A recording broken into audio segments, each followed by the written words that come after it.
개척교회 목사님이 예배에 대해서 쓰신 책을 읽고 있는데 그 책의 첫 부분에 이런 내용이 있었습니다. 이 개척교회 목사님이 돼보니까 예배의 하나하나가 너무 이렇게 마음에 들지 않았다고 합니다.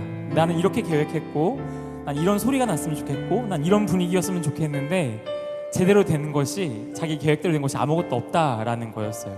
근데 그 목사님께서 마지막에 하셨던 말씀이 뭐냐면, 예배의 주체가 누구고 예배의 의미가 뭐지라는 생각을 하시면서, 어떤 소리가 좋아서, 어떤 상황이 돼서, 어떤 분위기가 좋아서 예배가 아니라, 나의 어떤 계획이 맞아 떨어져서 은혜로운 예배가 아니라, 예수님이 주인 되시고 하나님이 우리 가운데 함께 하시고 그 영광이 드러나는 것이 예배인데, 내가 너무 내 감정과 감각과 여러 가지 것들로 예배를 제한했다라는 얘기를 처음에 쓰셨습니다.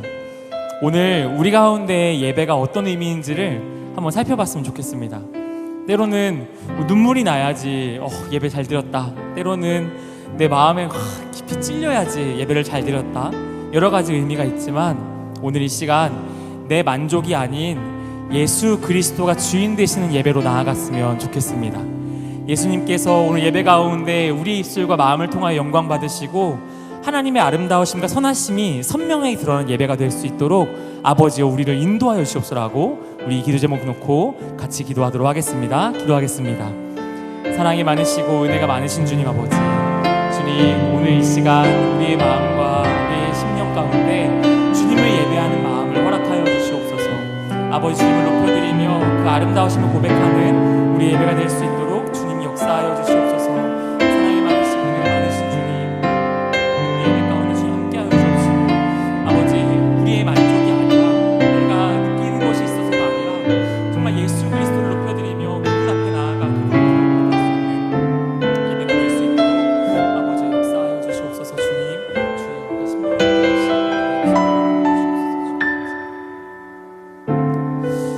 우리 한 번 더 마지막으로 같이 기도할 때, 하나님, 오늘 예배로 나아오는 우리 청년 공동체가 있습니다. 주님, 우리의 마음 가운데 함께하여 주셔서 지금 여러 가지 부담되는 상황들과 현실의 문제들이 있을 수 있습니다.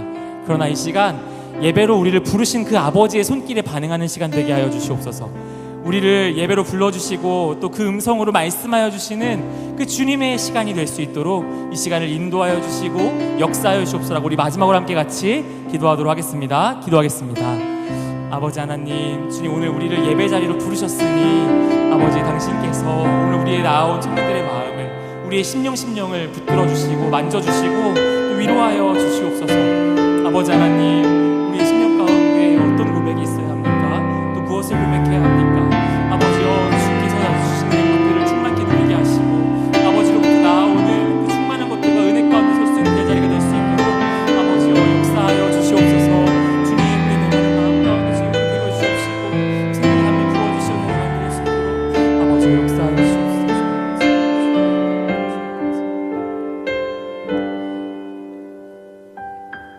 사랑이 많으시고 은혜가 많으신 주님, 오늘도 이 시간 우리를 예배 자리로 불러주시니 감사합니다.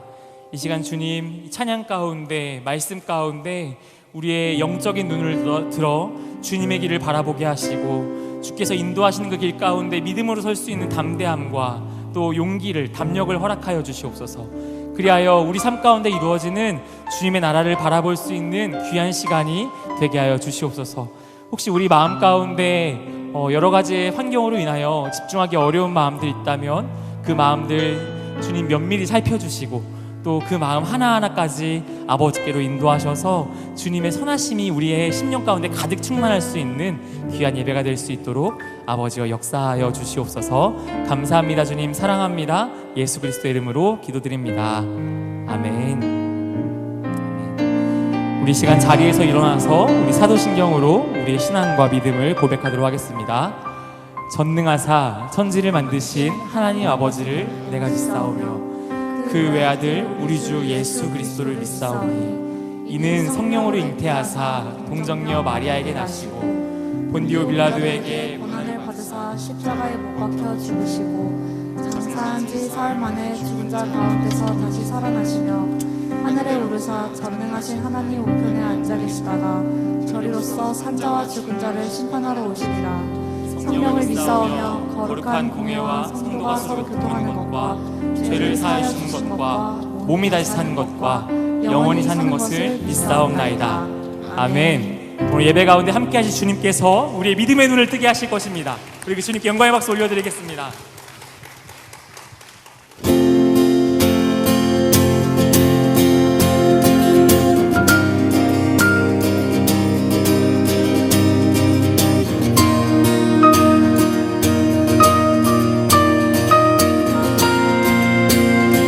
우리 같이 고백할까요? 내 맘의 눈을 여소서, 내 맘의 눈을 열어 주보게 하소서, 주보게 하소서. 한번 더 내 맘의 눈을 여소서, 내 맘의 눈을 열어 주보게 하소서, 주보게 하소서. 우리 한 번 더 같이 고백합시다. 내 맘의 눈을 여소서, 내 맘의 눈을 여소서, 내 맘의 눈을 열어 주보게 하소서. 아멘. 주보게 하소서. 내 맘의 눈을 여소서, 내 맘의 눈을 열어 주보게 하소서, 주보게 하소서. 주 이름 높이 들리고 영광의 빛 비춰주시며 권능 넘치길 보기 원하네. 걸음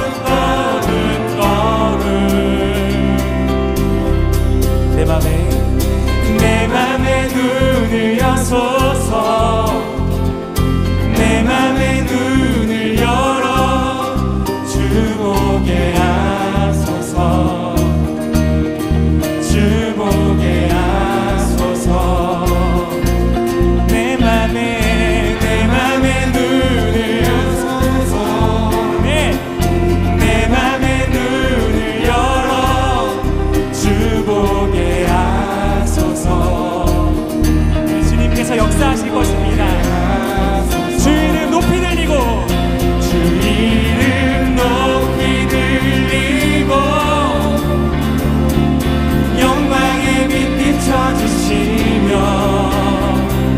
권능 넘치길 보기 원하네. 걸음 주 이름 높이 들리고 영광의 빛 비춰주시며 아멘. 권능 넘치길 보기 원하네. 걸음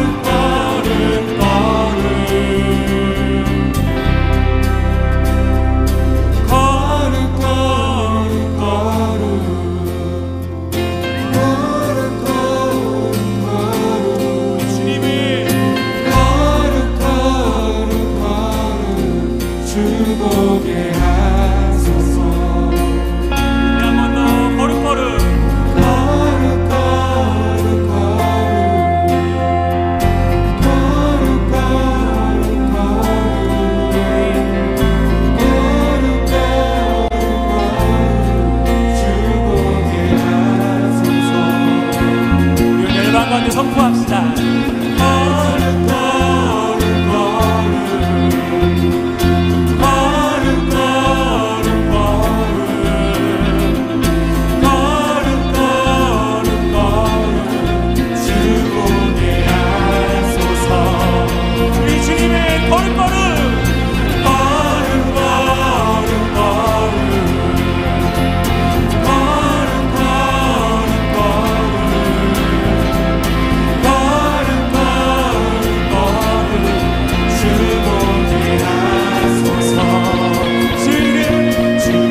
주옵소서. 주님을 바라보기 원합니다.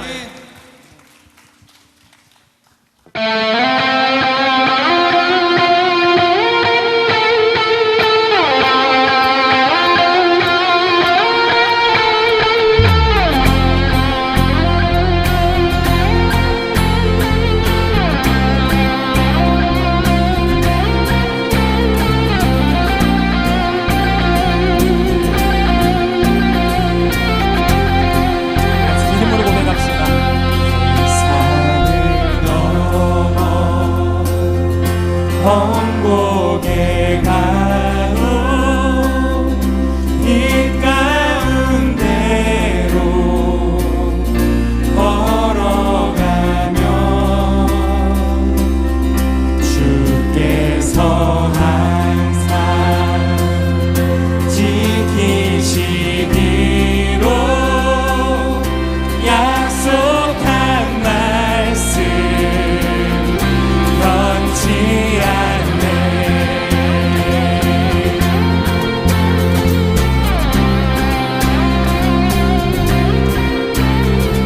여러분 주님의 약속을 의지하여 같이 고백하는 시간 되기 원합니다. 그냥 같이 믿음으로 고백합시다. 캄캄한 밤에 캄캄한 밤에 다닐지라도 주께서 나의 길 되시고 나에게 밝은 빛이 되시니 길 잃어버린 우리 한 번 더 가사 생각하며 같이 고백할까요? 캄캄한 밤에 다닐지라도 캄캄한 밤에 다닐지라도 주께서 나의 길 되시고 나에게 밝은 빛이 되시니 길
전능하신 주 영원하신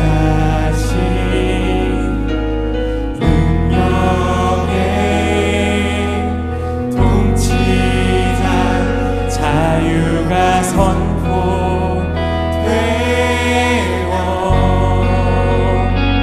주 백성 돌아오네.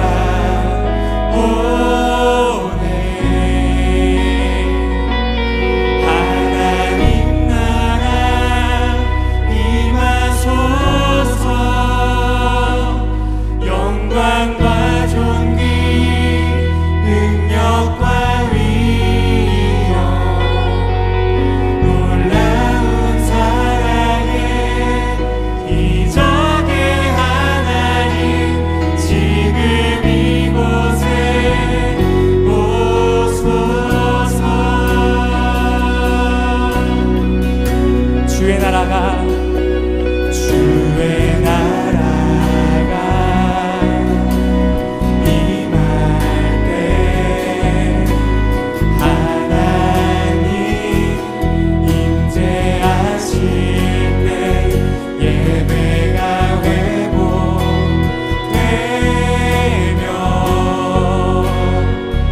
기적은 일어나네.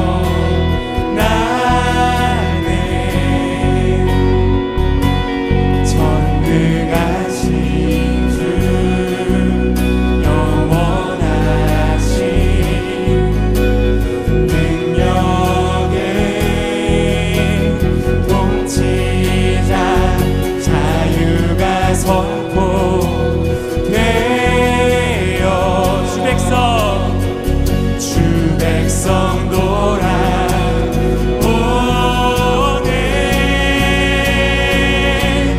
하나님 나라 임하소서. 영광과 존귀 능력과 위엄 놀라운 사랑의 기적의 하나님 지금 이곳에 오소서. 하나님 나라 임하소서. 영광과 존귀 능력과 위엄 놀라운 사랑의 기적의 하나님 지금 이곳에 이 주님의 높으심을 선포합시다. 주 높고 주 높고 위대하심을 크게 외쳐 선포하네. 만왕의 왕 주 하나님 지금 우리 열방 가운데 주님의 이름을 선포합니다. 주 높고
예배 가운데 우리 안에 역사하시고 일하시는 그 주님을 보게 하여 주시옵소서.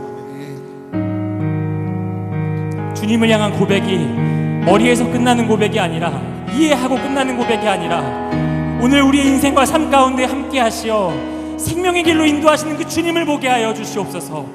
그 주님의 말씀 가운데 귀 기울이기 원합니다. 그 말씀 가운데 겸손히 엎드리기 원합니다. 그 말씀이 우리 안에 진리가 되길 소망합니다. 주여, 오늘 우리 가운데 함께 하셔서 역사하여 주시옵소서라고 이 시간 우리 마음과 같이 기도하도록 하겠습니다. 아버지 하나님, 이 시간 우리 가운데 함께 하여 주시옵소서. 아버지, 존귀하시고 우리 같이 입술과 나아갈 수 있도록 인도하여 주시옵소서. 아버지, 그 주님의 역사하심을 보는 시간 되게 하여 주시옵소서. 아버지, 그 주님의 신실하심을 보기 원합니다.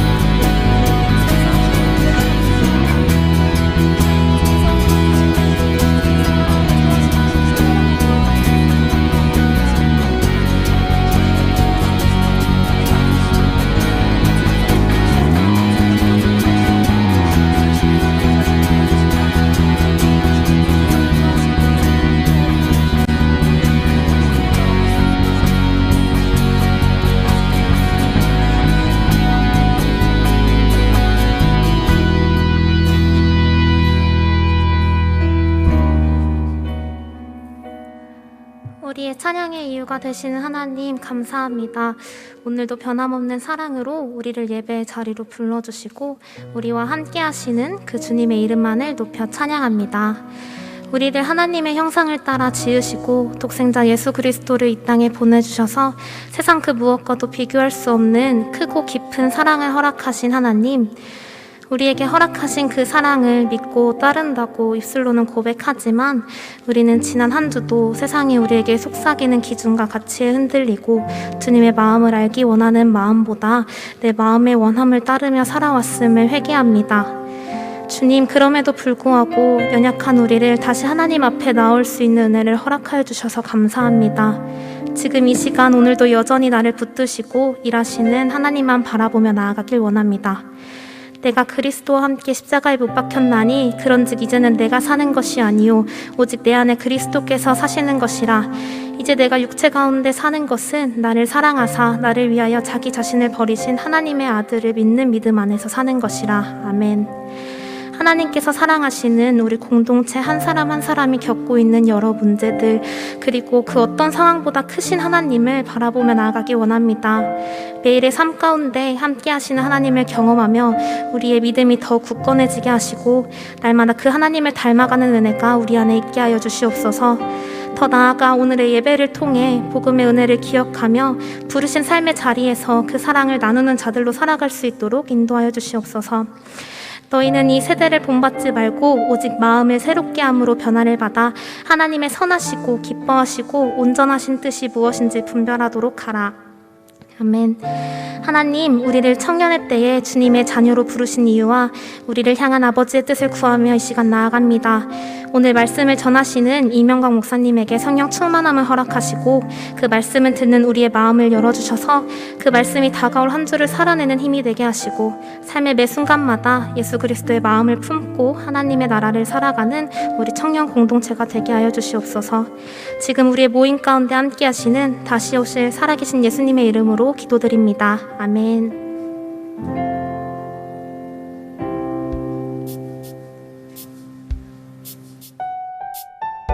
7월 3일 예배 광고 시작합니다.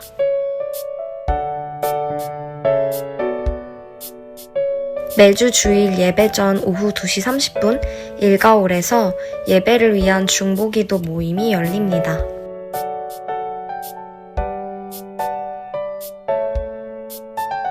매주 화요일과 목요일 오전 6시 메타부스를 통해 화목한 아침 기도회가 진행됩니다.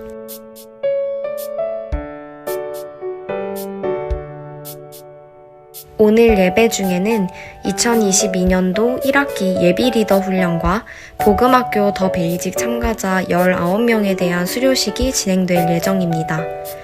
기독크루 3기 수료는 다음 주일에 진행됩니다.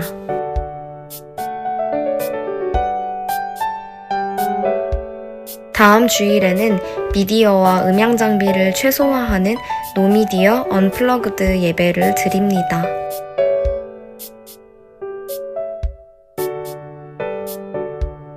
온라인 사역팀 In His Shadow 이니셰에서 가리워진 길이라는 새로운 영상을 업로드합니다. 오늘 오후 9시 유튜브 채널 NSG 뉴스에 업로드될 예정이니 많은 관심 바랍니다.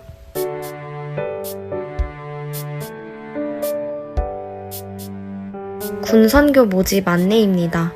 7월 31일 주일 군부대를 방문해 복음을 전할 청년들을 모집합니다.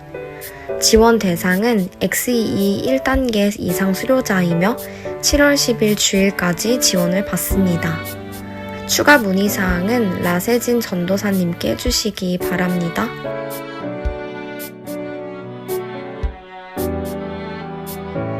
자세한 내용은 주보를 참고해주세요.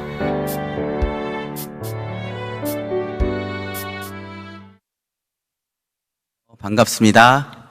네, 한 주간 잘 지내셨나요? 네, 날씨가 많이 덥죠. 오는데 너무 더워가지고 마음속으로 비가 또 왔으면 좋겠다라고 생각을 할 정도였습니다. 그래도 이 예배 자리는 정말 시원하게 예배를 드릴 수 있다는 게 정말 감사한 것 같습니다. 이 시간에는 먼저 그 지난 한 학기 동안 진행되었던 양육훈련, 복음학교 더 베이직과 예비 리더 훈련에 참가한 참가자들에 대한 수료식이 있겠습니다. 먼저 복음학교 더 베이직 수료를 진행하겠습니다. 제가 호명한 분들은 잠시 자리에서 일어나 주시면 감사하겠습니다. 요셉부, 이다빈, 장현서, 최지우, 네, 자리에서 일어나 주시고요. 자, 청년 2부 김주성, 안미경, 이재인, 탁진경, 네, 감사합니다. 이상 7명을 대표해서 이다빈 그리고 이재인 우리 자매 형제는 잠깐 앞으로 나와주시면 감사하겠습니다.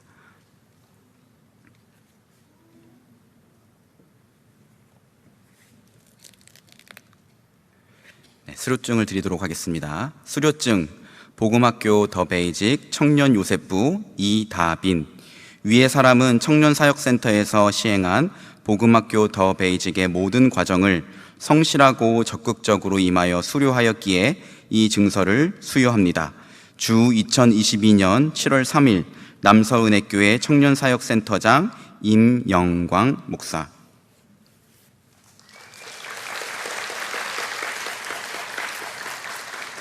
수료증 복음학교 더 베이직 청년 2부 이재인, 위의 사람은 청년사역센터에서 시행한 복음학교 더 베이직의 모든 과정을 성실하고 적극적으로 임하여 수료하였기에 이 증서를 수여합니다. 주 2022년 7월 3일 남서은혜교회 청년사역센터장 이명광 목사. 잠시 뒤로 돌아서 인사 한번 해주세요. 네, 크게 한번 박수 부탁드립니다. 네, 내려가시면 됩니다. 네, 자리에 앉으시면 됩니다. 네, 한 학기 동안 수고하셨습니다. 자, 이어서 예비 리더 훈련 수료식이 있겠습니다. 요셉부 권희재, 윤민규, 청년 1부 김다희, 김은영, 김주찬, 오진택, 윤상수, 이정관. 네. 청년 2부 고래연, 백승혜, 이정은, 우화정. 이상 12명을 대표해서 권희재, 이정관 형제 위로 등단해 주시면 감사하겠습니다.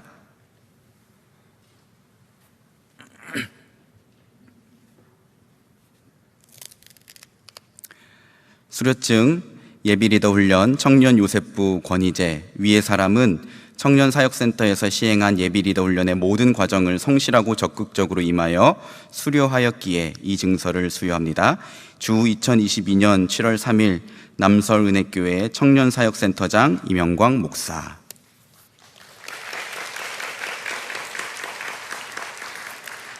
수료증 예비리더 훈련 청년 1부 이정관, 위의 사람은 청년사역센터에서 시행한 예비리더 훈련의 모든 과정을 성실하고 적극적으로 임하여 수료하였기에 이 증서를 수여합니다. 주 2022년 7월 3일 남서은혜교회 청년사역센터장 임영광 목사. 네, 뒤를 돌아주세요. 네, 인사 부탁드립니다. 네, 내려가 주시면 됩니다. 네, 우리 복음학교 더 베이직 그리고 예비 리더 훈련 수료한 19분 모두 주님의 이름으로 축복합니다. 우리 이 시간 주변 분들에게 함께 인사를 나누겠습니다. 주변 분들에게 이렇게 얘기해 주세요. 금반지. 네, 혹시 기억하시나요? 한번 시작. 금반지. 네, 기억하시나요, 여러분? 금년도 반이 지났습니다. 네, 수고 많으셨어요. 자, 우리 한 번 더 하겠습니다. 우리는 예수 그리스도의 신실한 제자 공동체입니다. 시작. 우리는 예수 그리스도의 신실한 제자 공동체입니다. 오늘 우리에게 주시는 하나님의 말씀은 누가복음 22장 24절에서 34절까지의 말씀입니다. 누가복음 22장 24절에서 34절까지의 말씀, 신약성경 135면에 있습니다. 누가복음 22장 24절에서 34절까지의 말씀입니다. 저 한 절 그리고 여러분 한 절 교독하겠습니다. 또 그들 사이에 그중 누가 크냐 하는 다툼이 난지라. 예수께서 이르시되 이방인의 임금들은 그들을 주관하며 그 집권자들은 은인이라 칭함을 받으나 너희는 그렇지 않을지니 너희 중에 큰 자는 젊은 자와 같고 다스리는 자는 섬기는 자와 같을지니라. 앉아서 먹는 자가 크냐 섬기는 자가 크냐 앉아서 먹는 자가 아니냐. 그러나 나는 섬기는 자로 너희 중에 있노라. 너희는 나의 모든 시험 중에 항상 나와 함께한 자들인즉 내 아버지께서 나라를 내게 맡기신 것 같이 나도 너희에게 맡겨 너희로 내 나라에 있어 내 상에서 먹고 마시며 또는 보좌에 앉아 이스라엘 12지파를 다스리게 하려 하노라. 시몬아 시몬아 보라 사탄이 너희를 밀가부르듯 하려고 요구하였으나 그러나 내가 너를 위하여 내 믿음이 떨어지지 않기를 기도하였노니 너는 돌이킨 후에 내 형제를 굳게 하라. 그가 말하되 주여 내가 주와 함께 오게도 죽는 데에도 가기를 각오하였나이다. 함께 읽겠습니다. 이르시되 베드로야 내가 내게 말하노니 오늘 닭 울기 전에 내가 3번 나를 모른다고 부인하리라 하시니라. 아멘. 국민 MC 유재석 씨는요, 무명 시절이 길었던 것으로 유명합니다. 유재석 씨는 1991년 20살의 나이에 KBS 공채 개그맨으로 데뷔했습니다. 하지만 기본적으로 소심한 성격과 극심한 방송 울렁증 때문에 좀처럼 기회를 잡지 못했고 그렇게 시작된 무명 생활은 무려 10년 동안이나 지속되었다고 합니다. 그런데 지금은 대한민국을 대표하는 개그맨, 국민 MC가 되었죠. 1, 2년 반짝 유명세를 탄 것이 아니라 20년 동안 최정상을 달리는 개그맨이었습니다. 방송국 PD들, 동료 연예인들은 유재석 씨가 그렇게 오랫동안 원탑의 자리를 유지하고 있음에도 불구하고 여전히 성장을 위해서 끊임없이 공부하는 모습에 놀라곤 합니다. 방송작가 김영주 씨가 쓴 1인자 유재석이란 책을 보면 이런 내용이 있어요. 유재석의 깨알같은 진행이 가능한 국민 MC가 될 수 있었던 건 꾸준히 해온 모니터링 덕분이다. 2008년 5월 박명수와 함께 출연한 TVN의 택시에서 그는 이렇게 얘기한다.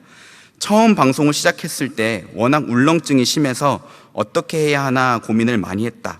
그러다 결국 찾아낸 방법이 많은 프로그램을 보면서 정지를 누르는 방식이었다. 이게 무슨 말이냐면요. 프로그램을 볼 때 그 방송의 MC가 이제 진행을 하면서 참 출연자들에게 질문을 던지잖아요. 그러면 그 출연자가 대답하기 전에 일시정지 버튼을 누르는 거래요. 그리고 이때 내가 만약 이 출연자였다면 어떻게 대답을 할까? 어떻게 하면 사람들에게 빵 터지게 웃게 만들 수 있을까라고 생각을 했다고 합니다. 그리고 실제로 재생 버튼을 눌러서 출연자가 한 대답과 자기가 생각한 대답을 비교해보면서 연습을 했대요. 유재석 씨가 생각했던 대답들은 처음에는 유치하기 짝이 없었지만 갈수록 출연자들이 대답한 그 내용과 비슷해졌고 그러면서 자신감이 생겼다고 합니다. 또 한 언론에서 유재석 씨는 이렇게 말했습니다. 다양한 소재와 사례를 찾기 위해 인터넷에 접속하는 것은 기본이고 신문의 주요 기사는 빼놓지 않고 봅니다. 요새는 시사적인 소재에서 이야기를 끌어내면 반응이 금방 터지죠. 경쾌한 언어 유희가 유치한 말장난이 되는 것도 한순간이거든요. 여러분 어떻습니까? 저는 이런 점에서 유재석 씨에게 참 많은 호감이 갑니다. 그는 시작할 때부터 뛰어난 재능으로 많은 사람들의 주목을 끈 개그맨이 아니라 그의 약점과 거듭되는 실패에도 불구하고 끊임없이 공부하고 노력해서 성장한 연예인이기 때문이에요. 정치학자 벤자민 바버는 이런 말을 했다고 합니다. 세상은 강자와 약자, 승자와 패자로 구분되지 않는다. 단지 배우려는 자와 배우지 않으려는 자로 구분된다. 어떻습니까? 저는 이 말에 굉장히 많은 공감이 갑니다. 여러분, 세상에는요, 영원한 강자와 약자, 영원한 승자와 패자가 존재하지 않아요. 처음에는 약자였고 패자였지만 그 실패 앞에서 끊임없이 공부하고 배우고 성장해서 어느샌가 승자와 강자의 자리에 오르는 사람이 있는가 하면, 시작에는 강자와 승자로 시작했지만 어느 순간부터 공부하고 성장하기를 게을리해서 그 자리에서 도태되는 사람들이 있더라고요. 여러분은 자신이 어느 자리에 속한 사람이라고 생각하십니까? 배우고 성장하는 사람입니까? 아니면 좀처럼 배우지 않으려고 생각하는 사람입니까? 부모로서의 자녀를 양육할 때 느끼는 가장 큰 기쁨은요, 이 자녀의 성장하는 모습을 지켜볼 때예요. 자녀의 키가 자라고 신체적으로, 정서적으로, 또 사회적으로 성장하는 모습을 볼 때 부모로서 마음이 참 행복해집니다. 어린아이는요, 하루에도 수차례 넘어지고 일어서기를 반복하면서 걷기를 배워요. 그러다가 어느 순간에 넘어지지 않고 걸을 때 그 모습을 볼 때 진짜 감격이 일어납니다. 심지어 여러분, 잠자는 것도 배워야 한다는 사실을 아십니까? 아니, 졸리면 자면 되잖아요. 근데 아이를 이렇게 키우다 보니까 졸린데 자는 게 아니라 막 울더라고요. 이거를 잠투정이라고 합니다. 사실 이제 곧 한 달 안에 이제 저희 아내가 넷째를 출산하게 돼서 이 새벽에 아이의 이 잠투정이랑 씨름할 생각을 하니까 좀 마음이 막막하기도 합니다. 근데 여러분, 우리는 이렇게 생각하잖아요. 아, 졸리면 당연히 자는 것이다. 이건 생리현상이다. 본능이다. 이렇게 생각하잖아요. 근데 그게 아니더라고요. 졸리면 자는 것도 반복적으로 학습을 해서 터득하는 것입니다. 좀 더 커서는 더듬더듬 말을 배우고, 이제 말을 배우고 나면 그림을 그리기 시작합니다. 처음에 아빠라고 제 얼굴을 그려주더라고요. 블랙홀인 줄 알았습니다. 그런데 그림 속의 제 모습이 처음에는 추상화였다가 조금 지나서는 외계인이 되고 조금 지나서는 사람의 형체를 갖추게 되더라고요. 자전거 타기, 줄넘기도 처음에는 얘 진짜 운동에 소질이 없나 보다 이렇게 생각을 했는데 계속해서 반복을 하다 보니까 줄넘기도 하고 자전거도 타게 됩니다. 아이가 그렇게 성장하는 모습 볼 때 부모로서 정말 감사하고 흐뭇하고 기쁩니다. 근데 여러분, 우리 모두는 다 하나님의 자녀들이잖아요. 그렇다면 당연히 자녀인 우리가 영적으로 성장할 때 하나님 아버지께서 기뻐하시지 않을까요?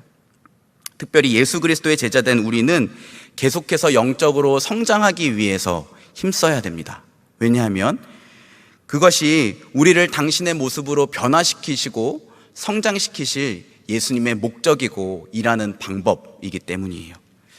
예수님은요, 제자들을 뽑을 때 처음부터 완벽하고 잘 준비된 사람을 뽑지 않으셨습니다. 예수님의 제자들을 한번 생각해 보세요. 그들의 출신은 작은 시골 마을 갈릴리 나사렛이었어요. 그리고 그들의 대부분은 다 어부들이었습니다. 제대로 글을 배워보지 못한 사람들이었어요. 그리고 그들 중에는 민족의 배반자요, 많은 사람들에게 손가락질 당하고 있는 세리도 있었습니다. 그렇다고 인격적으로 성숙한 사람도 아니었습니다. 오늘 본문 24절 말씀을 보면 이렇게 말합니다. 또 그들 사이에 그중 누가 크냐 하는 다툼이 난지라. 여러분, 이때만 해도 예수님의 제자들은 예수님이 자기들을 로마의 압제로부터 해방시켜줄 정치적 메시아라고 생각했거든요. 그런데 예수님이 나중에 이 로마 군대를 몰아내고 왕위에 오르면, 야, 내가 더 높은 자리를 차지해야지. 이런 문제로 싸운 것입니다. 여러분, 예수님을 3년 동안이나 따라다녔던 제자들인데 누가 더 높은 자리를 차지해야 되느냐라는 이런 유치한 문제를 가지고 싸우고 있으니 예수님 보시기에 얼마나 한심스러웠겠습니까? 게다가 여러분, 그들 중에는요, 예수님을 모른다고 부인할 사람들도 있었어요. 누구죠? 베드로. 그렇죠, 베드로. 베드로는요, 야고보, 요한과 함께 예수님이 특별히 아끼시던 애제자였습니다. 그래서요, 죽었던 소녀를 다시 살리실 때, 그리고 산에서 놀라운 모습으로 변화하실 때도 베드로, 야고보, 요한만 따로 데리고 다니셨어요.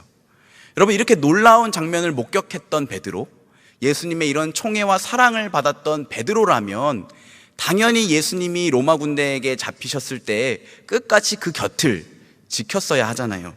근데 베드로는 예수님이 잡히시자마자 예수님을 모른다며 심지어 저주하면서 3번씩이나 부인을 합니다. 여러분, 그러고 보면 예수님은 참 사람 보는 눈이 없다라는 생각을 하게 됩니다. 아니면 예수님은 적어도 이 제자 양육에 있어서만큼은 소질이 없으신 거 아닌가라는 생각이 들기도 합니다. 그런데 여러분, 결과적으로 말하면요, 예수님의 제자 양육은 실패가 아니라 성공이었어요. 왜 그럴까요? 2000년이 지난 지금 그 제자들을 통해서 처음에 복음이 팔레스타인 지역에 전파됐고, 그리고 이 2000년이 지난 지금 저와 여러분들이 지구 반대편에서 예수님을 믿고 있는 거잖아요. 여러분, 이것이 어떻게 가능했을까요? 예수님이 어리숙하고 엉망진창이었던 그 제자들의 모습, 그 너머로 무언가 보셨기 때문이에요. 그것은 바로 제자들의 성장이었습니다. 오늘 본문 32절입니다. 우리 같이 한번 읽어볼까요? 시작. 그러나 내가 너를 위하여 내 믿음이 떨어지지 않기를 기도하였노니 너는 돌이킨 후에 내 형제를 굳게 하라. 여러분, 우리가 잘 아는 것처럼 예수님의 이 말씀은 나중에 베드로가 예수님을 모른다고 3번씩이나 부인할 그 실패를 예언하신 내용이에요. 그런데 여러분, 이 예수님의 말씀 한번 주목해 보세요. 예수님은요, 베드로의 실패 그 자체에 주목하신 게 아니었어요. 내 믿음이 떨어지지 않기를 내가 기도하였노니 너는 돌이킨 후에 내 형제의 믿음을 굳게 하라. 여러분, 느껴지십니까? 예수님의 초점은 베드로가 실패할 것에 있었던 게 아니라 베드로가 실패하겠지만 다시 돌이킨 후에 다른 형제들의 믿음을 굳게 하는 사람으로 성장하게 될 것에 예수님의 관심이, 예수님의 초점이 있었던 것입니다. 여러분, 이것이 바로 예수님의 목적이고 예수님의 일하시는 방법이에요. 예수님은 제자들이 서로 높은 자리를 차지하겠다고 다퉜던 그 유치했던 사람에서 다른 사람의 믿음을 굳게 만들고 성장시키는 사람으로 자라가게 될 목적을 갖고 계셨어요. 그리고 그 목적대로 제자들과 사도들의 믿음을 세워주셨습니다. 그리고 이제도 당신의 제자된 우리가 믿음 안에서 영적으로 성장하기를 예수님은 원하십니다. 그래서 여러분, 모든 예수님의 제자는요, 반드시 성장하는 제자여야 됩니다. 여러분, 이거 기억해 주세요. 모든 예수님의 제자는 어떤 사람이라고요? 성장하는 제자여야 돼요. 여러분, 원론부터 한번 시작해 볼까요? 제자가 어떤 사람들입니까? 복음서에 보면 예수님을 따라다녔던 사람들을 두 부류로 표현해요. 하나는 제자, 다른 하나는 무리예요. 이 둘 다 예수님 주위에 머물고 있었던 사람들입니다. 그런데 두 부류는 목적이 달랐어요. 무리들은요, 예수님이 행하시는 기적이나 예수님의 그 놀라운 가르침에 대한 호기심, 또는 병 고쳐주심이나 먹을 것 주심에 대한 어떤 이익 때문에 예수님을 따라다녔어요. 요한복음 6장에 보면요, 예수님이 떡 5개와 물고기 2마리로 5,000명이 넘는 사람들을 먹이십니다. 그러자 허다한 무리가 예수님을 찾아왔어요. 예수님을 따르기 시작해요. 그러니까 예수님은 하루아침에 일약 스타덤에 오르신 겁니다. 그런데 예수님은요, 그들에게 시큰둥한 반응을 보이세요. 저랑은 좀 다르신 것 같아요. 지난주도 그렇고 이번 주도 제가 이렇게 올라와서 보니까 예전보다 우리 예배 자리에 우리 청년분들이 훨씬 많이 나오신 것 같아요. 조금만 사람들이 많이 와도 마음이 기쁜데 예수님은 그런 것에 일희일비하지 않으셨습니다. 왜요? 예수님이 원하셨던 것은요, 그 수많은 무리가 아니라 정말 예수님을 제대로 믿고 따르는 제자였기 때문이에요. 요한복음 6장 26절 27절 말씀인데 우리 같이 한번 읽어보겠습니다. 시작. 예수께서 대답하여 이르시되 내가 진실로 진실로 너희에게 이르노니 너희가 나를 찾는 것은 표적을 본 까닭이 아니요 떡을 먹고 배부른 까닭이로다. 썩을 양식을 위하여 일하지 말고 영생하도록 있는 양식을 위하여 하라. 여러분 어떻습니까? 여러분은 자신이 무리에 속한다고 생각하십니까? 아니면 제자에 속한다고 생각하십니까? 저는요, 그래도 적어도 교회에 뭐 빵이나 밥, 간식 때문에 오는 것은 아니거든요. 그러면 제자가 아닐까요? 라고 생각하실 수도 있어요. 근데 여러분, 오해하지 말으셔야 될 것은 성경에서 말하는 떡은요, 단순히 음식을 말하는 게 아니라 우리가 살아가는 데 필요한 거, 의식주, 그리고 직업, 돈, 이런 것들을 포괄적으로 의미하는 용어예요. 그러니까 여러분, 만일 우리가 예수님을 따르는 목적이 또는 우리 어떤 삶의 방향이 이 떡 그 자체에 있다면 그 사람은 죄송하지만 여전히 무리에 속해 있다고 할 수 있어요. 여러분이 제자인가 무리인가 하는 것은요, 예배에 출석하는 것으로 또는 부모님이 우리 교회 직분자이거나 기독교 집안에 태어난 것으로 아니면 카카오톡 프로필 사진에다가 기독교적 메시지가 담긴 글이나 사진을 올린 것으로 또는 교회에서 많은 봉사를 하는 것으로 교회 행사와 문화에 익숙한 것으로 판가름되지 않습니다. 내가 정말로 제자인지를 알아보는 방법은요, 잘 들으세요. DTR 퀘스천을 던져야 돼요. Define the relation questions. 즉 예수님과의 관계를 정립하는 질문을 던져보셔서 알 수가 있어요. 이런 것들이죠. 나는 예수님을 어떠한 분이라고 생각하는가? 예수님은 나에게 있어서 어떠한 존재이신가? 나는 다른 누구보다도 예수님과 가장 밀접하고 친밀한 관계를 지금 누리고 있는가? 여러분, 이 모든 질문에 대하여 yes 라고 말할 수 있어야 제자인 것입니다. 카일 아이들먼 목사님은 나로 팬이라는 책에서 이렇게 말합니다. 이 목사님은요, 이 책에서 무리를 이제 팬이라고 비유를 하는데요. 한번 들어보세요. 요즘 예수님 주변에도 팬이 많다. 팬은 일이 잘 풀릴 때는 예수님을 응원하지만 반대 상황에 이르면 언제 그랬냐는 듯 몸을 돌려 다른 선수에게 들러붙는다. 팬은 안전한 관람석에 앉아 응원만 할 줄 알지 경기장에서 필요한 희생과 고통은 조금도 모른다. 예수님에 관해서는 모르는 게 없어도 그분을 개인적으로 알지는 못한다. 오늘날 교회의 가장 큰 문제거리는 스스로 그리스도인이라고 말하지만 정작 그리스도를 따를 생각은 추호도 없는 팬들이다. 온갖 혜택을 바라며 예수님의 주위로 몰려드는 팬들은 있다. 하지만 자신을 희생할 만큼 그분과 가깝지는 않다. 온갖 혜택들을 바라며 예수님 주위로 몰려들 팬들은 많은데 정말 어떠한 순간에도 예수님 따르기를 결단하고 어떠한 희생과 어떠한 어려움까지 감수하고자 하는 제자들은 많지 않다는 거예요. 여러분, 저는 우리 모두가요, 팬이 되지 않고 무리가 되지 않고 정말로 제자가 되었으면 좋겠습니다. 아멘입니까? 여러분, 예수님은요, 내 인생의 주인이시고 예수님이 내 인생의 기준이 되셔야 돼요. 내가 생각하는 거, 말하는 거, 그리고 인생의 중요한 결정을 내릴 때 그 기준, 그게 바로 예수님이 된 사람들이 바로 제자들입니다. 그리고 어느 누구보다도 예수님과 가장 친밀한 관계를 맺는 사람이 제자예요. 지금 여러분들은 무엇과 가장 친밀한 관계를 맺고 있습니까? 오락입니까? 어떤 다른 사람들입니까? 아니면 여러분들이 앞으로 헤쳐나가야 될 진로, 여러분들 앞에 놓여진 어떤 학업 또는 일들입니까? 그 무엇보다도 가장 친밀한 관계를 맺고 있는 분이 예수님이실 때 우리는 예수님의 제자가 될 수 있습니다. 그래서 여러분, 오늘부터 3주 동안요, 이 제자도에 대한 말씀을 좀 같이 나누려고 합니다. 우리 지난 1학기 우리 공동체의 주제가 무엇이었죠? 회복이었잖아요. 복음으로 회복하고 하나님 나라를 회복하는 공동체. 그래서 여러분, 복음으로 회복되고 하나님 나라를 회복하는 사람, 쉽게 말해서 누굽니까? 제자잖아요, 제자. 그래서 저는 2학기부터 우리 공동체가 예수 그리스도의 신실한 제자 공동체가 되기를 소망합니다. 그러려면 여러분, 가장 먼저 제자로서 지금 내가 얼마만큼 성숙해 있는가를 점검해 보셔야 돼요. 제가 표를 하나 보여드리겠습니다.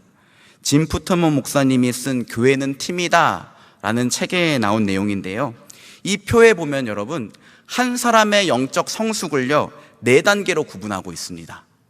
가장 아래 단계에는 나눔 단계예요. 이 사람에게는요 예수 그리스도의 복음을 나눠줘야 됩니다. 아직 그가 왜 예수님이 필요한 죄인인지, 예수님이 어떠한 분이신지 잘 몰라요. 그래서 믿음이 성숙한 사람과 친밀한 관계를 맺으면서 그 사람으로부터 복음을 듣고 또 그 사람으로부터 예수님이 어떠한 분이신지를 배워가야 돼요. 이 단계는 나눔 단계. 어떻게 보면 처음 예수 믿는 사람들이 이 자리에 속해 있다고 생각할 수 있습니다. 자, 다음 단계는요 연결 단계입니다. 이 사람은 본격적으로 공동체와 연결되어 있는 사람이에요. 소그룹에 속해서 자신이 예수 그리스도 안에서 어떠한 존재인지를 배워갑니다. 예전에는 예수님이 어떠한 분이신지를 배웠다면 이제는 나는 과연 어떤 사람인가, 이거를 배우는 단계가 이 연결 단계입니다. 그는 소그룹에서 다른 사람들이 어떠한 믿음으로 살아가는지 보고 배우고 흥미를 가져요. 그런데 문제는 아직 이때까지는 여전히 자기 중심적 태도를 가지고 살아갑니다. 그래서 이 사람의 기도 제목을 잘 들어보면 늘 변하지 않아요. 건강하게 해주세요, 시험 잘 보게 해주세요, 어디에 취직하게 해주세요. 물론 여러분 이것들이 다 필요한 것들이, 이런 기도 제목 내면 안 된다는 말이 아니에요.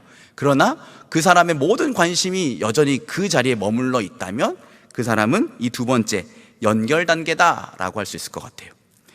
세 번째는요 사역 단계입니다. 이 사람은 이제 자신이 예수님 안에서 어떠한 사람인지 확실하게 알게 됐어요. 나는 더 이상 내 삶이 내 것이 아니라 하나님의 영광을 위한 것이구나. 예수님이 나의 주인 된 인생이구나. 이것을 인정하고 그렇게 살기를 원하는 사람입니다. 관심이 나에게서 다른 사람에게로 옮겨가기 시작해요. 그래서 공동체 안에서 또는 내가 생활하는 어떤 주변에서 어떤 어려운 사람들을 보면 그 사람들이 막 자꾸 생각이 나고 그 사람을 위해서 기도해 줘야 되는데 내가 도와줄 건 없을까? 이런 관심을 갖기 시작합니다. 그리고 마지막 네 번째 단계는요 제자와의 최종 단계라고 할 수 있는 제자 단계예요. 이 사람은 쉽게 말하면 제자 삼는 제자다. 제자를 삼는 제자가 되었다. 자기 자신이 예수 그리스도를 믿고 주인으로 섬기고 따르는 제자가 될 뿐만이 아니라 자기 주변에 있는 사람들에게도 예수님을 전해주고 그를 예수 그리스도를 따르는 제자로 만드는데 관심이 있는 사람, 그가 바로 제자 삼는 제자입니다. 그래서 여러분, 소그룹의 리더가 되기도 하고 여러 모양으로 다른 사람들에게 복음을 가르쳐주고 그들의 믿음을 성장시키고 싶어 합니다. 이게 마지막 제자로서의 가장 성숙한 단계다라고 할 수 있습니다. 자, 여러분은 어떠십니까? 지금 내가 한 어느 단계쯤에 속해 있는 것 같으세요? 진단이 내려지십니까? 여러분, 지금 여러분이 어느 단계에 속해 있든지 중요한 건 뭐냐면, 내가 정말로 예수 그리스도의 신실한 제자라면 이 마지막 단계, 제자 삼는 제자 단계로 성장하기를 원하게 된다는 거예요. 모든 예수 그리스도의 제자는요 반드시 제자 삼는 제자로 성장해 가야 됩니다. 과거에 그랬다는 것은 여러분 의미가 없어요. 내가 지금 예수 그리스도를 따르는 제자고 다른 사람들에게 복음을 전하고 예수 그리스도를 따르게 만드는 제자 삼는 제자로 성장해 가고 있는가, 이것이 너무나도 중요합니다. 자, 그렇다면 이제 본론으로 돌아와서 제자 삼는 제자로 성장하기 위해서 우리가 무엇을 해야 할까요? 오늘 본문 24절인데요 제가 읽어드릴게요. 또 그들 사이에 그중 누가 크냐 하는 다툼이 난지라. 그리고 33절입니다. 그가 말하되 주여 내가 주와 함께 오게도 죽는 데에도 가기를 각오하였나이다. 여러분, 이 제자들의 어떤 모습들 그리고 베드로의 말에서 뭔가 느껴지시는 것이 있으십니까? 제자들의 말과 행동을 볼 때 무엇이 문제라고 생각하십니까? 오늘 본문 말씀을요, 짧게 요약하면 이거예요. 영적으로 교만한 제자들과 그것을 바로잡아 주시려는 예수님. 이해되십니까? 내가 더 높은 자리에 올라가야 돼. 주님, 절대로 그럴 리가 없어요. 저는 안 그래요. 영적으로 교만한 제자들과 그것을 바로잡아 주시려는 예수님의 이야기다. 이렇게 생각하시면 됩니다. 여러분, 그렇습니다. 영적으로 성장하는 데 있어서 가장 큰 걸림돌은요, 바로 교만이에요. 교만이 무엇입니까? 제가 네이버 사전을 찾아보니까 교만은 잘난 체하고 뽐내고 건방진 태도이다. 잘난 체하고 뽐내고 다른 사람에 대하여 건방진 태도다.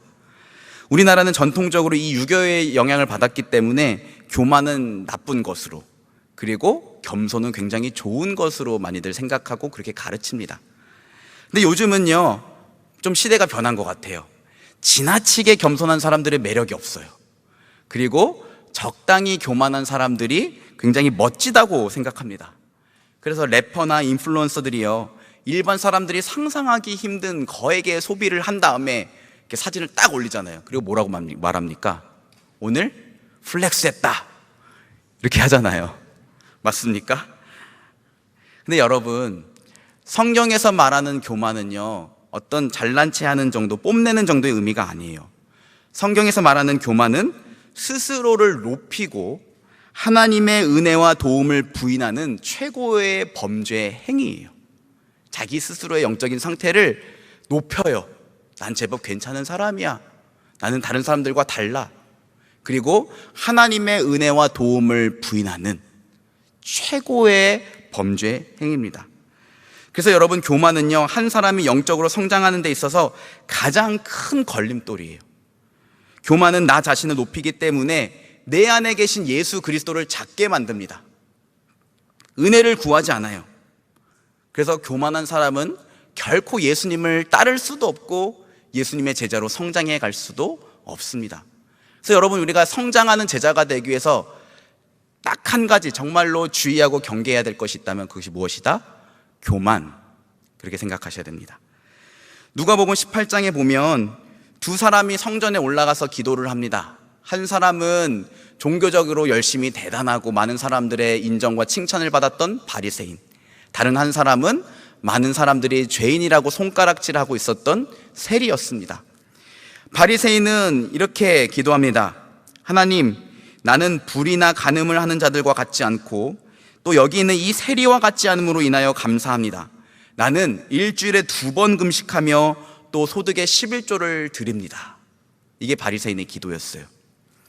그런데 세리는요, 그 바리새인과 달리 멀리 서서 감히 하나님 앞에, 그 성전 앞에 다가가지도 못하고 눈을 들어 하늘을 쳐다보지도 못하고 가슴을 치면서 이렇게 기도했습니다. 하나님, 나는 죄인입니다.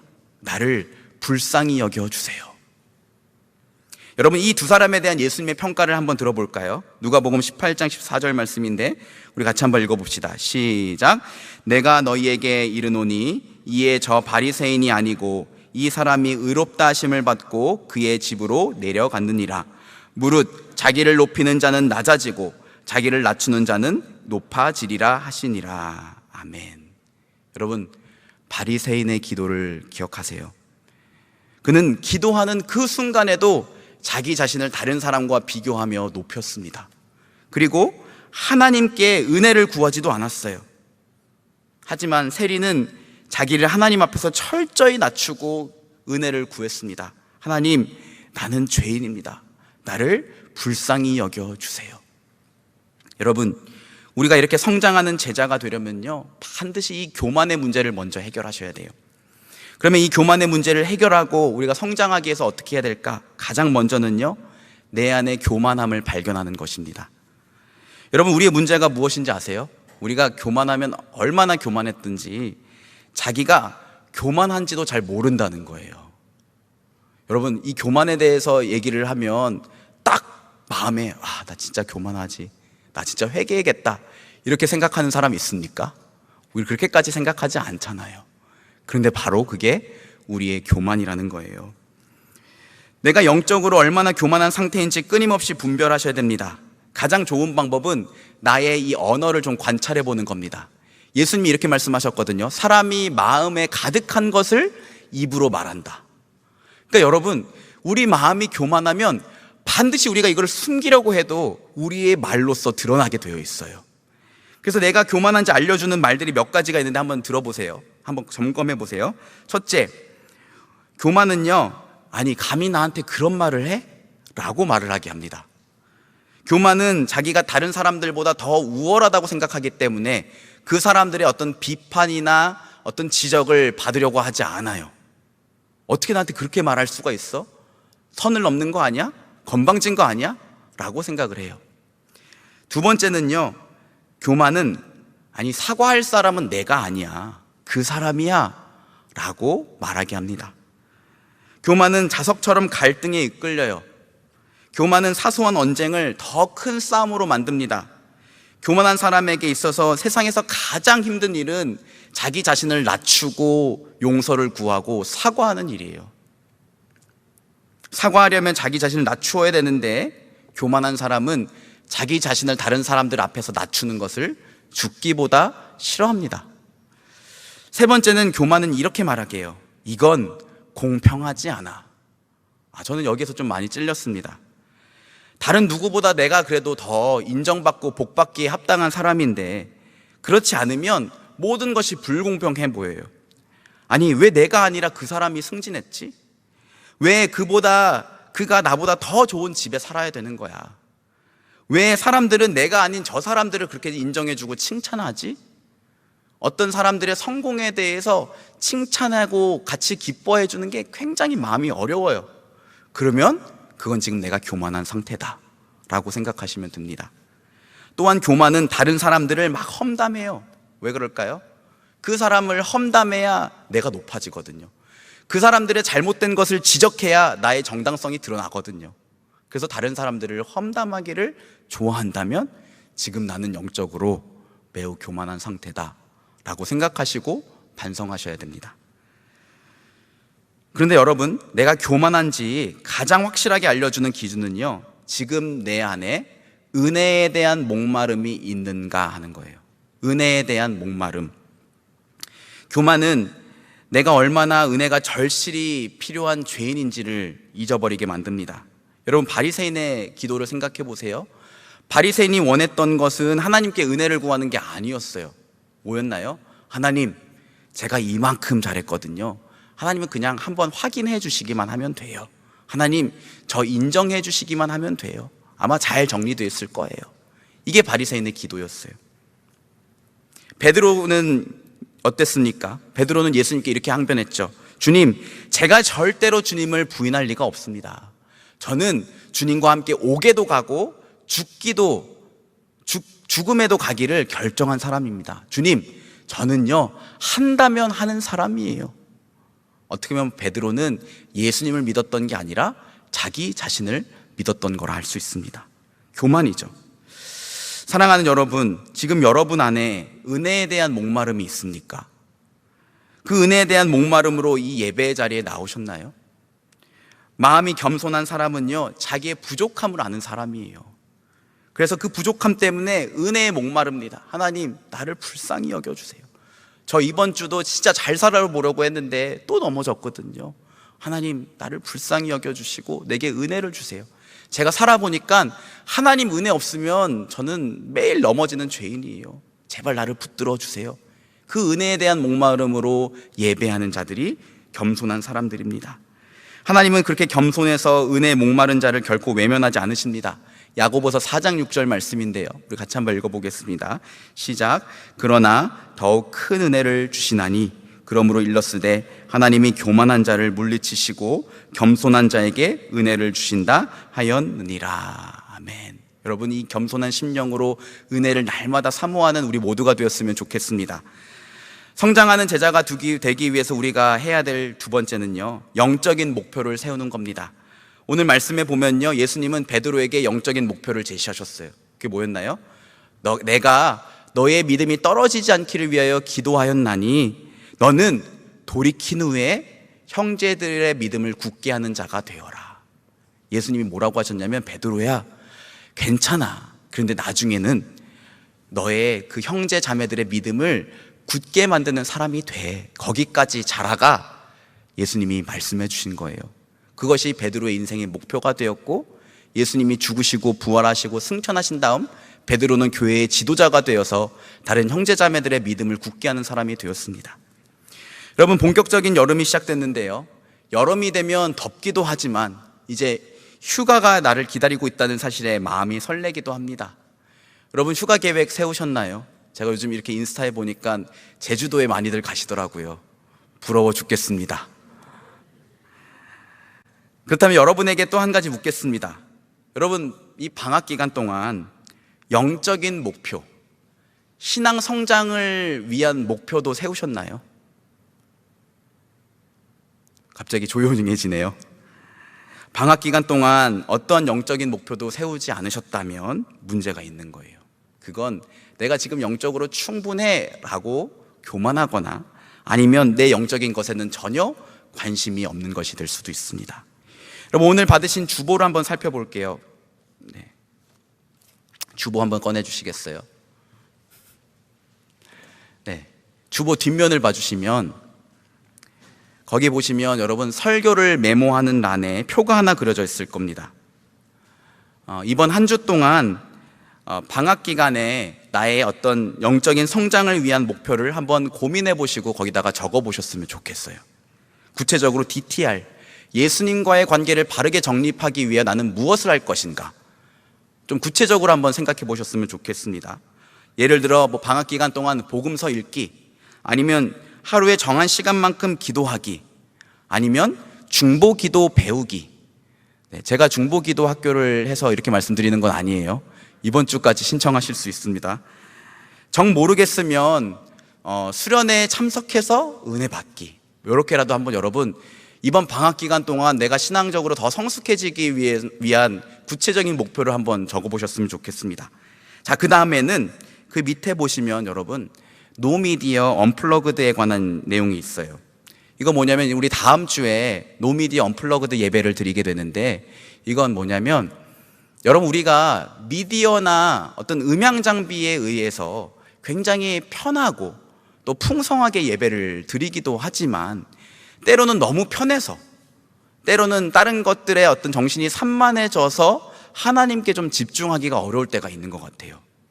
그죠? 그리고 어느 순간부터 여러분, 여기에 이렇게 말씀 띄워놓으니까 여러분들, 우리 이제 성경책 안 갖고 오는 거에 대해서 굉장히 익숙해져 버렸잖아요. 그죠? 그래서 성경을 펴서 읽기가 어려워졌어요. 그래서 이제 다음 주에 여러분, 이런 미디어나 음향 장비를 아예 사용하지 않는다는 건 아니고, 그렇게 되면 이제 불가능하죠. 미디어나 음향 장비의 사용을 최소화하고 우리의 마음을 온전히 하나님께 집중해 보는 노미디어 언플러그드 예배를 드리려고 합니다. 그러니까 여러분, 사실 이 자리에서 여러분에게 이렇게 좀 광고하는 게 좀 그렇긴 하지만, 다음 주에 꼭 성경책 가져오셔야 됩니다. 네, 꼭 성경책 가져오세요. 본문 띄워주지 않습니다. 가사도 안 띄워줘요. 이렇게 간지로 이렇게 잘 준비를 하고, 또 온라인으로 예배 드리는 분들을 위해서는 이렇게 QR로 이렇게 준비를 해둘 테니까, 여러분 다음 주에는 성경책 꼭 가져오셔서 노미디어 언플러그드 예배에 집중했으면 좋겠어요. 근데 이참에 한 주간 동안 여러분, 미디어 금식에도 좀 도전해봤으면 좋겠습니다. 이 미디어를요, 아예 사용하지 않는 것은 우리 일상생활이나 업무를 하는 데 지장을 초래하니까 그렇게 하지는 않고요, 좀 곰곰이 생각하셔서 구체적으로 한번 정해보셨으면 좋겠어요. 지금 내가 예수님께 나아가는 것을 방해하고 있는 것은 무엇인가? 말씀과 기도에 집중하지 못하게 만들고 있는 미디어는 무엇인가? 나의 몸과 마음과 영혼을 피폐하게 만드는 미디어는 무엇인가? 한번 생각해 보세요. 그게 여러분 유튜브 시청일 수도 있고, 인스타그램일 수도 있고, 넷플릭스 같은 영화 스트리밍 서비스일 수도 있고, 어떤 연애 오락이나 드라마 같은 프로일 수도 있어요. 저도 분명하게 목표를 정하고 실천할 것입니다. 왜 오수재인가 봐야 되는데 과감하게 포기하겠습니다.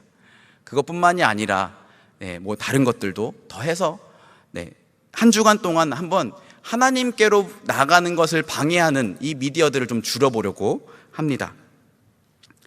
그래서 여러분, 이 노미디어 언플러그드 예배를 준비하면서 나의 영적 성장을 방해하는 미디어를 잠깐 내려놓고 말씀과 기도에 집중해보는 이번 한 주가 되었으면 좋겠어요. 제가 목장방을 통해서 이렇게 좀 구호 같은 카카오 프로필 사진도 올리고, 여러분 그 다음 주에는 한 주 동안 여러분 그 주보 뒷면에 그 있는 목표를 적으시고 실천하셨을 때 월요일, 화요일, 수요일 이렇게 요일에다가 동그라미 표시를 해오세요. 그리고 뭐 몇 번 이상 했던 관계없이 정말 여러분이 성실하게 하셨다면 그 내용을 이제 적으셔서 다음 주에 제출해 주시면 됩니다. 혹시 오늘 주보를 못 받으신 분 다음 주에 또 주보의 뒷면에 쓸 테니까 다음 주에 여러분이 거기 뒤에다가 양심껏 적으셔서 제출해 주세요. 그러면 작지만 의미 있는 선물로 바꿔드릴게요. 또 혼자 하면 힘드니까 이 미디어 금식을 목장방 안에서도 서로 격려할 수 있었으면 좋겠습니다. 분명 한 주 동안 우리 안에 영적인 유익과 성장이 있을 것이라고 믿습니다. 단 한 가지 걱정되는 게 있는데요. 여러분, 다른 사람들 절대 정죄하면 안 돼요. 미디어 금식 기간인데 너 인스타에 피드 올렸어? 이렇게 되면 여러분, 이게 좋은 취지로 시작하는 게 다른 사람들을 정죄하는 죄가 되는 거예요. 내가 하나님 앞에 기쁨으로 할 수 있을 만큼 목표로 정해서 한번 해봤으면 좋겠습니다. 동참하시겠습니까? 힘이 없는데요. 같이 한번 동참했으면 좋겠습니다. 우리 마지막으로 성장하는 제자가 되기 위해서 우리가 해야 될 일은요, 낮아짐의 시간을 좀 인내하는 것입니다. 오늘 본문 34절 말씀인데요, 우리 같이 한번 읽어보겠습니다. 시작. 이르시되 베드로야, 내가 내게 말하노니 오늘 닭 울기 전에 내가 3번 나를 모른다고 부인하리라. 여러분, 예수님의 이 말씀을 볼 때요, 분명해요. 예수님은 베드로가 반드시 예수님을 부인하게 될 것을 알고 계셨어요. 그렇다면 우리에게 이런 질문이 생기죠. 아니, 예수님이 알고 계셨다면 베드로가 그렇게 괴로워했는데 왜 그 실수하지 않도록, 왜 그 어려운 시간이 베드로에게 찾아오지 않도록 이렇게 막아주시지 않았을까? 왜 그랬을까요? 저는 이렇게 생각합니다. 예수님이 베드로에게 겸손을 가르쳐 주신 거예요. 여러분, 생각해 보세요. 베드로가요, 예수님 앞에서 호언장담한 대로 예수님 부인하지 않고 예수님이랑 같이 감옥에 가고 막 매질까지 당했다면 나중에 이 베드로가 예수님 맡겨주신 교회를 잘 섬길 수 있었을까요? 저는 아니라고 생각합니다. 베드로는 반드시 교만해졌을 거예요. 자기 권리를 주장하고 교회는 오래가지 못해서 분열되었을 것입니다. 그래서 예수님은요, 일부러 베드로가 예수님을 부인하는 그 일을 막지 않으셨어요. 알고 계셨지만 막지 않으셨어요. 덕분에 베드로는 무능력하고 수치스러운 그 낮아짐의 시간을 견뎌야 했습니다. 그리고 정말로 겸손해졌어요. 여러분, 우리는요, 이 겸손을 하는 것이라고 생각합니다. 사람이 겸손해야지, 나도 겸손해야지. 근데 여러분, 진정한 겸손은 사실 할 수 있는 게 아닙니다. 누군가가 여러분을 칭찬하면 여러분은 어떻게 반응합니까? 아니에요, 제가 한 거 아니에요, 괜찮아요, 다들 그렇게 하는데요, 뭐 좀 믿음이 좀 있는 분은 하나님이 하셨어요, 이렇게 하죠. 근데 여러분, 그러면서 속으로 어떻게 생각합니까? 그래도 내가 좀 했나 보다, 흐뭇해하고 나름 으쓱하지 않습니까? 이건 여러분, 겸손한 게 아니라 겸손을 떤 거예요. SNS에 보면요, 겸손한 자랑을 하는 글과 사진들을 많이 보게 됩니다. 겉으로는요, 자랑하는 게 아닌 것 같아요. 그런데 사실은 그 마음 속에는 자랑이 하고 싶은 마음이 담겨 있어요. 일정표를 올려놓고 진짜 바쁘다, 푸념하지만 사실 속으로는 내가 이렇게 열심히 살아가고 있다라는 것을 자랑하고 싶어요. 과제나 하고 있는 업무들 사진을 이렇게 딱 찍어서 올리면서 너무 힘들다 라고 하지만 사람들이 은근히 자기의 수고를 또는 자기의 전문성을 알아봐 줬으면 합니다. 자기를 자책한 어떤 깨달은 글을 올리면서 이렇게 자기를 자책하는 것처럼 표현하지만 은근히 내가 이렇게 생각이 깊고 깨달은 게 많은 사람이야 라는 것을 드러내고 싶어 해요. 이런 것들을 겸손한 자랑이라고 부릅니다.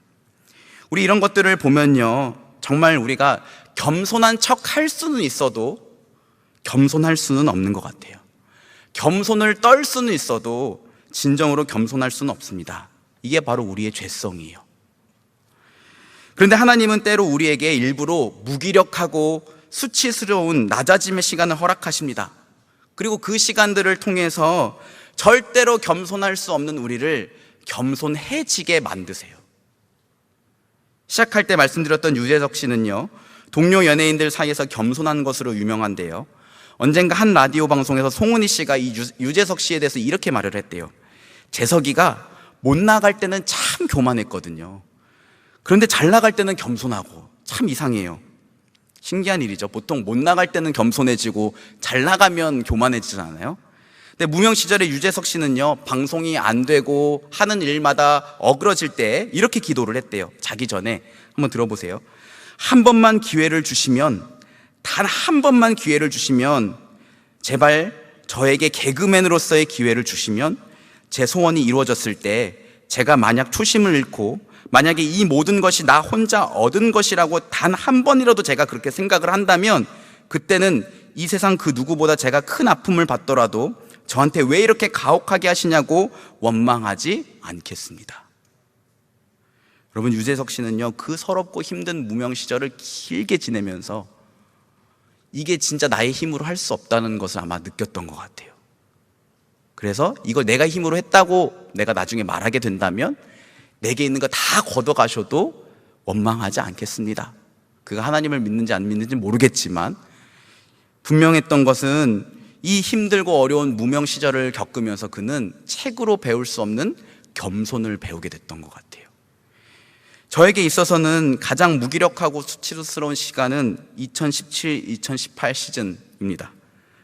대전에서 첫 전임 사역을 하고 우리 남서은혜교회에 와서 신약신학으로 석사과정을 공부할 때였어요.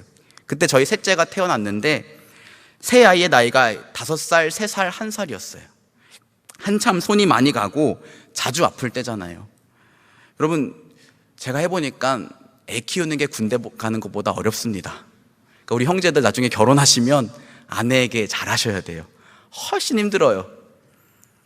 월요일 아침 9시 대학원 수업이 있었는데 주일날 늦게까지 사역하고 들어가면 피곤하잖아요. 그러니까 숙제를 해야 되는데 숙제할 힘이 안 나는 거예요. 수업 준비가 어렵더라고요. 그런데다가 아이들은 이 월요일만 되면 아픈 거예요. 그래서 아이들 아침 일찍 같이 새 데리고 병원에 가서 진료받고 집에 데려다주고 학교에 가면 이미 지각입니다. 어떤 날은 대기가 길어져서 아예 결석도 하게 되더라고요. 덕분에 우리 아이들은 괜찮아졌지만 제 성적은 괜찮지 못했어요. 제가 F를 받았습니다. 여러분, 그래도 제가 공부를 잘하는 편은 아니지만 F를 받아봤던 적은 없거든요. 그리고 제가 생각하기에 아마도 석사 과정에서 F를 받는 사람은 대한민국에서 저밖에 없을 거예요. 얼마나 무기력하고 수치스럽게 느껴지던지요. 그런데 지나고 나니까 그 시간에 저한테 은혜가 있었던 것 같아요. F를 받아보니까요, 여러분, 더 이상 내려갈 데가 없잖아요. 두려운 게 없어지더라고요. 마음이 자유해졌습니다. 그리고 더 이상 나를 멋지게 포장할 필요도 없어요. 이미 내가 F 받은 거 교수님도 알고 뭐 주변 학우들도 알 테니까. 옛날에는 지각할 바에는 수업 안 들어갔거든요. 죄송합니다 이러면서 들어가는 게 자존심 상해서. 그런데 그것들을 감내하는 법을 배웠습니다. 그래서 결코 겸손할 수 없는 저인데, 제가 이 신약 석사 과정을 하면서 얻은 게 하나 있다 라고 말한다면 솔직히 제가 쓴 논문 그 내용 기억 안 나요. 근데 제가 진짜 아무것도 아닌 거는, 별거 아니라는 것을 뼈저리게 느끼는 겸손을 배웠던 것 같아요. 사랑하는 여러분, 혹시 무기력하고 수치스러운 시간을 보내고 계십니까? 정말로 힘드시겠지만 괜찮습니다. 예수님이 여러분 안에 겸손을 새기시기 위해서 허락하신 시간들이에요. 하나님은 그 시간들을 통해서 여러분들이 책에서 배울 수 없는 겸손 또는 인내하는 실력을 만들어 가실 것입니다. 그러니 여러분, 예수님 믿고 그 시간을 견뎌내세요. 인내하세요. 이 시간들이 통과되고 나면 여러분들 반드시 하나님 내게 이런 은혜를 베푸셨구나 라고 고백하게 될 것입니다. 특별히 예수님이 무기력하고 수치스러운 시간에 여러분을 그냥 내던지신 게 아니라는 사실을 기억하시기 바랍니다. 예수님은요, 지금도 여러분을 위해서 기도하고 계세요. 오늘 32절 말씀 다시 한번 읽어볼까요? 그러나 내가 너희를 위하여 내 믿음이 떨어지지 않기를 기도하였노니 너는 돌이킨 후에 내 형제를 굳게 하라. 내가 너를 위하여 내 믿음이 떨어지지 않기를 기도하였노니. 여러분, 베드로가요, 나중에 신실한 제자가 되고 예루살렘의 훌륭한 지도자가 될 수 있었던 것은 그가 대단해서가 아니었어요. 예수님의 기도 덕분이었습니다. 그리고 예수님은 지금도 하나님 보좌 우편에 앉으셔서 이 자리에 있는 저와 여러분들을 위하여 중보하고 계십니다. 믿으십니까? 여러분, 그 하나님 보좌의 우편에 앉으신 그 능력의 예수님이 우리를 위해서 지금도 기도하고 계신다니까요. 이것이 얼마나 큰 위로가 힘이 되는지 모르겠습니다. 여러분, 우리 믿는 사람들이 하는 가장 상투적인 인사가 기도할게요잖아요. 근데 여러분, 그 기도할게요라는 인사가 얼마나 큰 힘이 되는지 경험해 본 적 있으십니까? 제가 예전에 저희 아이가, 셋째 아이가 A형 독감에 걸려서 고열로 너무 아팠을 때였어요. 병원에서 대기하고 있는데 사람들이 길게 이렇게 줄이 서 있어서 한참을 기다려야 했습니다. 근데 애가 막 시름시름 앓더니 갑자기 억 소리를 내더니 이 눈동자가 사라지고 이 흰자가 보이는 거예요. 그리고 막 몸을 베베 꼬면서 숨을 안 쉬는 거예요. 저는 그때 그게 처음 경험해 봤어요. 제 인생에서 가장 무서운 경험이었습니다.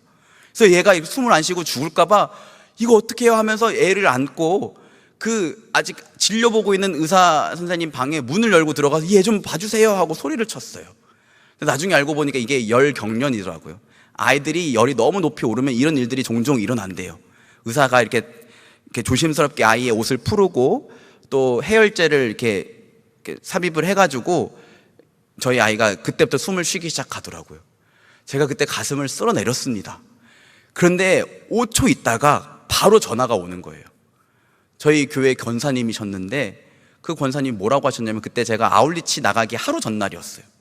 근데 그 권사님이, 목사님, 저희가 지금 목사님 위해서 기도하고 있어요. 또 기도해 드릴 게 있을까요? 라고 물으시는데 제가 그때 울컥 가더라고요. 어떻게 보면 여러분, 그 아이가 숨을 안 쉬는 그 순간에 이 권사님이 기도하고 계셨기 때문에 하나님이 능력으로 일하신 거잖아요. 우리 주변에 우리를 위해서 이렇게 기도할 수 있는 사람들이 있다는 거, 무엇보다도 예수님이 우리를 위해서 이렇게 기도한다는 사실이 우리에게 얼마나 큰 위로고 힘이 되는지 모르겠습니다. 그러니 여러분, 이 청년의 때는요, 예수님이 일부러 우리를 낮추시는 시간의 때인 것 같아요. 그런데 너무 낙심하지 마시고 견뎌내시고 인내하시기 바랍니다. 말씀을 맺겠습니다. 여러분, 우리 모두 무리가 되지 말고 제자가 됩시다. 한 번뿐인 인생을 진리에 거는 인생을 삽시다. 특별히 계속해서 성장하는 제자가 됩시다.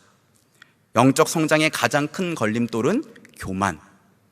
그래서 날마다 내 안에 교만이 있는지 발견을 하고 나 자신을 스스로 낮추고 하나님 앞에 나아가 은혜를 구하는 우리 모두가 되었으면 좋겠습니다.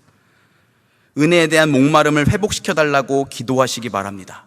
그리고 여러분, 때에 따라 영적 성장의 목표를 정하세요.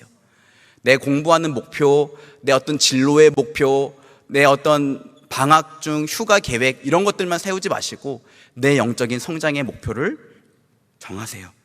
그리고 나를 낮추시고 무기력하고 수치스러운 시간을 믿음으로 견뎌내고 인내하시기 바랍니다. 그 시간을 통해 하나님이 우리 안에 진정한 겸손 그리고 인내하는 실력을 만들어 가실 것입니다. 바라기는 이 사실을 굳게 믿고 날마다 영적으로 성장하는 주님의 제자가 되기를 여러분 모두를 축복합니다. 우리 시간 다 같이 일어나셔서 같이 함께 찬양하고 기도합시다.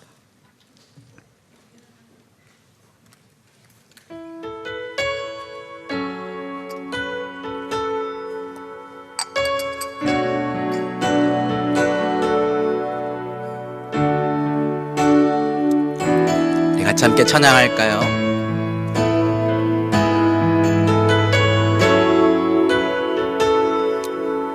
여러분, 우리 안에 하나님 앞에 더 가까이 나아가고자 하는 목마름이 있었으면 좋겠습니다. 함께 찬양합시다. 주께 가까이 날 이끄소서. 주께 가까이 날 이끄소서. 간절히 주님만을 원합니다. 채워주소서. 주의 사랑을 진정한 찬양 드릴 수 있도록. 주께 가까이 주께 가까이 날 이끄소서. 간절히 주님만을 원합니다. 채워주소서. 주의 사랑을 진정한 찬양 드릴 수 있도록. 목마른 나의 영혼 주를 부르니 나의 맘 만져 주소서. 주님만을 원합니다. 더 원합니다. 나의 맘 만져. 다시 한번 찬양할까요? 주께 가까이 주께 가까이 날 이끄소서. 간절히 주 이것이 저와 여러분의 진정한 고백 되기를 원합니다. 채워주소서. 채워주소서. 주의 사랑을 진정한 찬양 드릴 수 있는. 목마른 나의 영혼 목마른 나의 영혼 주를 부르니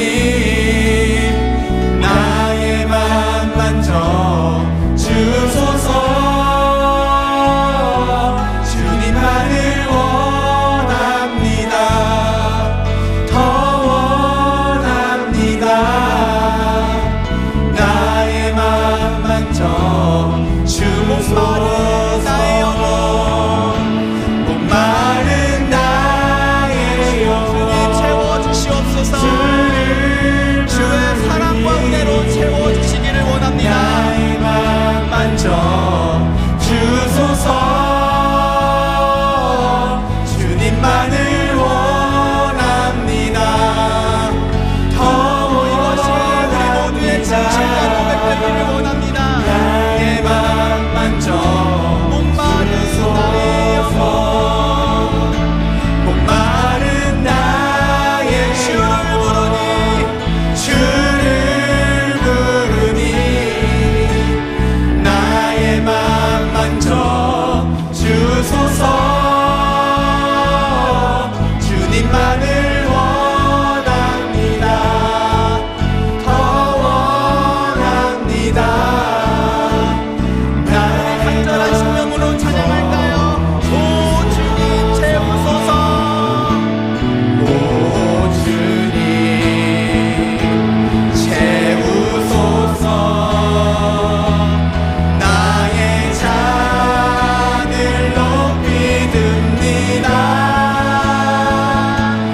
하늘 양식 내게 채워주소서. 넘치도록 채워주소서. 주님 채우소서. 오 주님 채우소서. 나의 잔을 높이 듭니다. 하늘 양식 내게 채워주소서. 넘치도록 채워주소서. 우리 목소리로 고백하실까요? 오 주님 채우소서. 나의 잔을 높이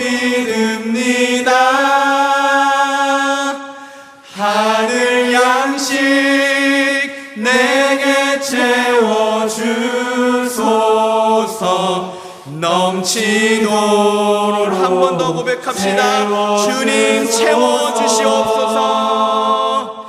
오 주님 채우소서. 나의 잔을 높이 듭니다. 하늘 양식 내게 채워주소서. 넘치도록 채워주소서. 아멘. 이 시간 정말로 저와 여러분의 심령 가운데에 하나님이 하늘의 양식으로 은혜로 채워주시기를 간절히 소원합니다. 우리 이렇게 같이 기도합시다. 하나님, 내 안에 영적인 목마름이 무뎌진 것 같습니다.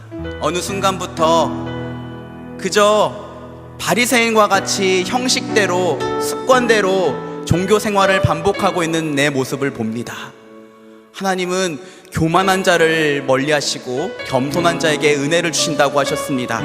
주님, 내 안에 찾아오셔서 영적으로 둔감한, 영적으로 아무런 갈급함을 느끼지 못하는 나의 교만을 깨부숴 주시옵소서. 내 마음을 낮춰 주시옵소서. 그리고 내 안에 죄와 연약함들을 아시는 주님, 나를 불쌍히 여겨주시고 회복의 은혜를 더하여 주시옵소서.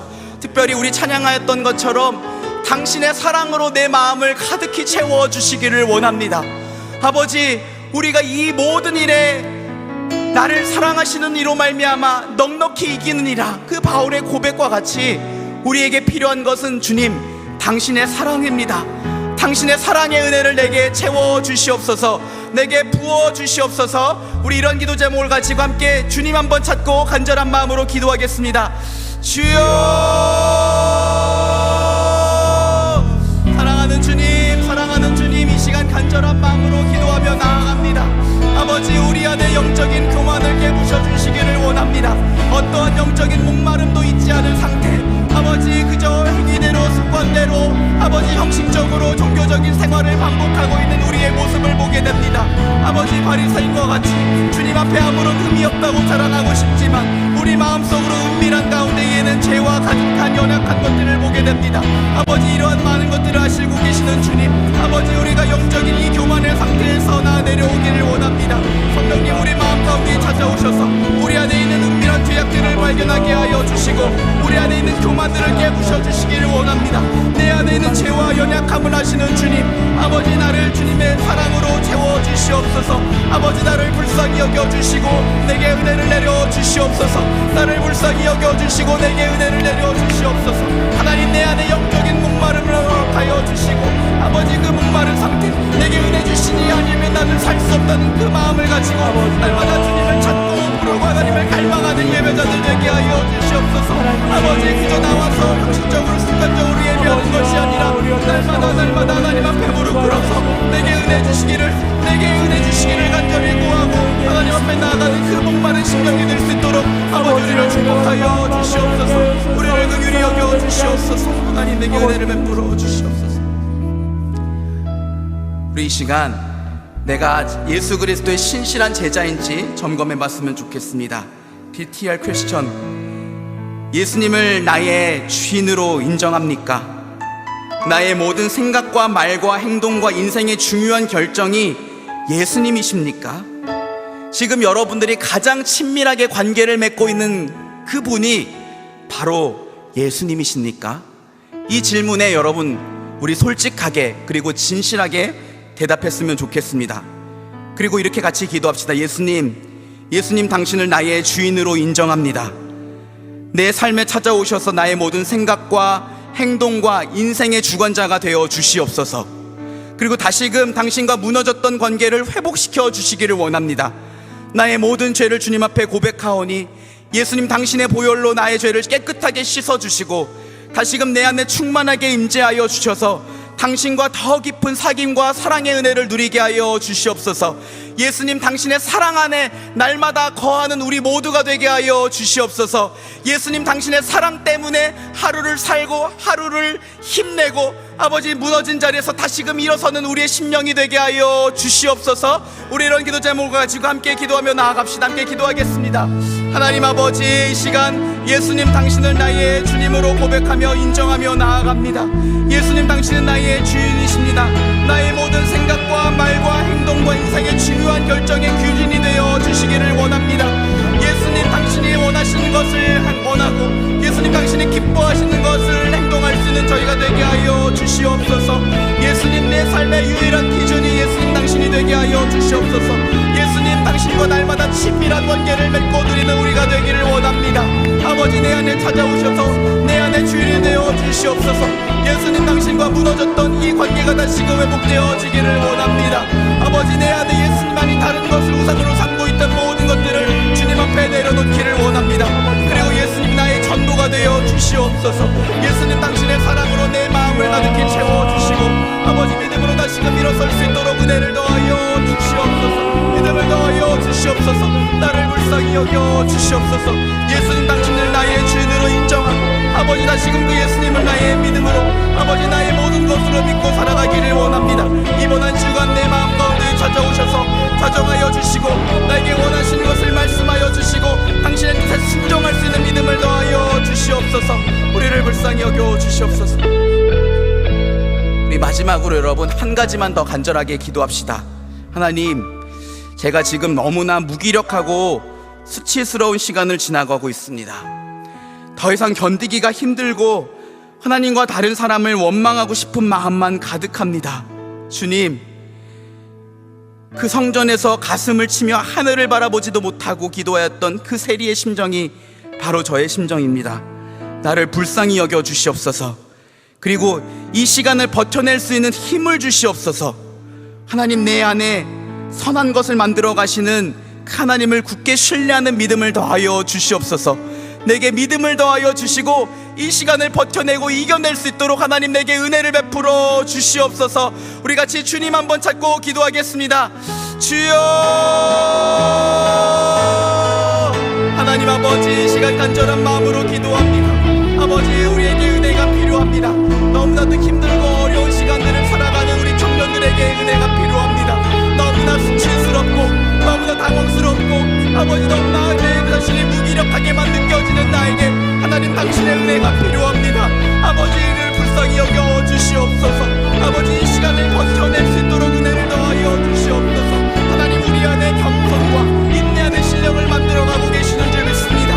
베드로가 넘어졌을 때 그를 위하여 기도하셔서 아버지, 그가 돌이켜서 다시금 형제들을 굳게 하는 사람이 되었던 것처럼 아버지, 수많은 믿음의 선진들의 그 실패의 자리에서 일으키셔서 그를 귀하게 하나님 나라 위하여 주님은 몸된 교회 위하여 사용하셨던 것처럼 이제도 우리 사랑하는 청년들 하나님이 힘들고 어려운 시간 버텨내게 하여 주시고 아버지, 이 자리에서 일어서소서. 주의 몸된 교회 위하여 하나님 나라 위하여 아버지, 하나님 당신 위하여 아버지, 믿음으로 승리하며 귀하게 쓰임받는 인생들 될 수 있도록 아버지 축복하여 주시옵소서. 믿음을 더하여 주시옵소서. 믿음을 더하여 주시옵소서. 아버지, 인내할 수 있도록 더 이상 아버지 버티기 힘들다면 하나님 도와주시고 하나님 피할 길을 만들어 주시고 아버지, 그 삶 가운데 놀라운 은혜와 겸손과 실력을 하나님 만들어 주시옵소서. 주님, 이들을 축복하여 주시옵소서.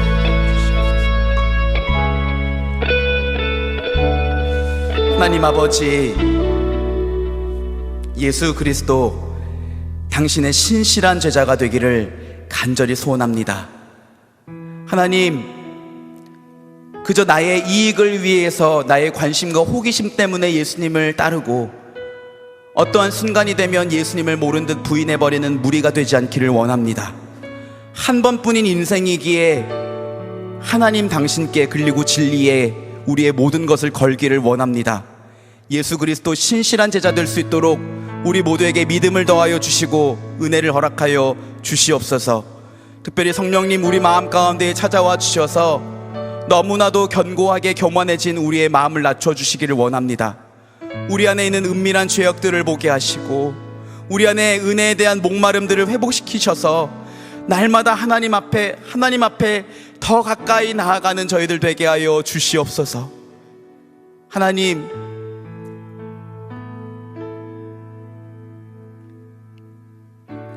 내 현재의 상황에 만족하지 않기를 원합니다. 내가 더 나은 사람들이 되기 위해서 어떠한 학업에 그리고 진로의 목표를 세우는 것처럼 우리 신앙의 성장을 위해서 날마다 목표를 세우게 하여 주시옵소서. 그리고 예수 그리스도의 신실한 제자로 성장해 가기 위해서 날마다 주님 앞에 엎드리며 말씀과 기도의 자리에 힘써 나아가는 우리 모든 공동체 각 지체들 될 수 있도록 아버지 축복하여 주시옵소서. 특별히 하나님, 너무나도 힘들고 어려운 시간들을 지나는 우리 청년들이 있습니다. 불쌍히 여겨주시기를 간절히 소원합니다.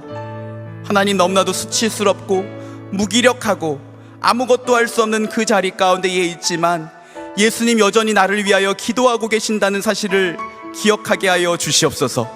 그리고 믿음 주셔서 인내하고 견뎌내게 하여 주시옵소서. 그리고 하나님, 우리 안에 책임과 겸손과 인내의 실력을 갖추게 하셔서 이 시간들이 언젠가 하나님 나라를 위하여 그리고 주님의 몸된 교회 위하여 이웃들을 위하여 귀하게 쓰임받을 수 있도록 아버지여 우리와 함께 하시고 축복하여 주시옵소서. 우리의 간절한 기도에 응답하시고 일하실 주님을 찬양하며 우리 주 예수 그리스도의 이름으로 기도합니다. 아멘. 시간 다 같이 일어나셔서 찬양하심으로 준비한 예물 봉헌하겠습니다.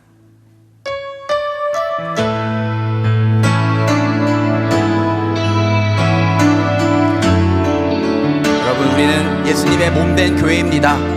우리 힘차게 찬양하며 서로를 파송하며 믿음으로 나아가실까요? 함께 찬양합시다. 교회여 일어나라. 교회여 일어나라. 주께서 부르시니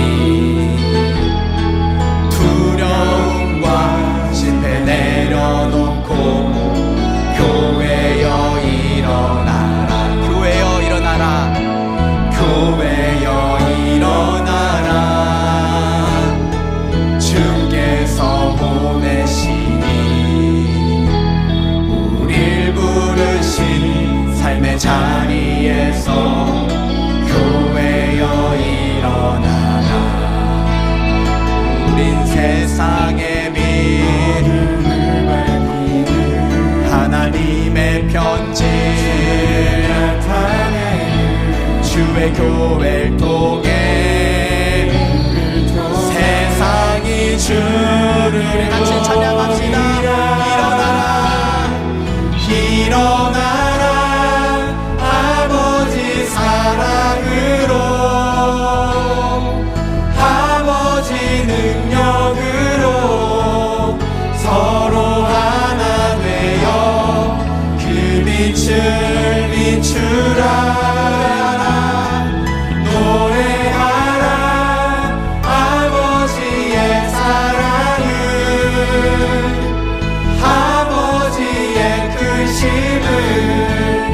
이 삶의 노래로 주님을 나타내라.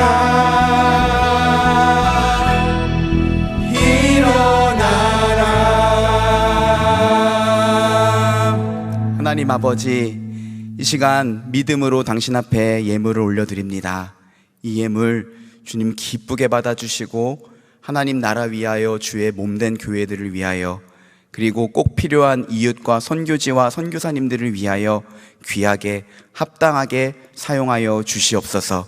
이 예물과 함께 우리의 믿음과 한 주간의 삶도 올려드립니다. 이번 한 주간 동안 다른 어떤 것에 정신 팔리지 않고 하나님께 집중할 수 있는 한 주가 되게 하여 주시옵소서. 우리의 삶이 하나님이 기쁘게 받으시는 향기로운 예물이 되게 하여 주시옵소서. 특별히 하나님, 우리들 가운데에 육신의 아픔으로 인하여 고통받고 있는 지체들이 있습니다.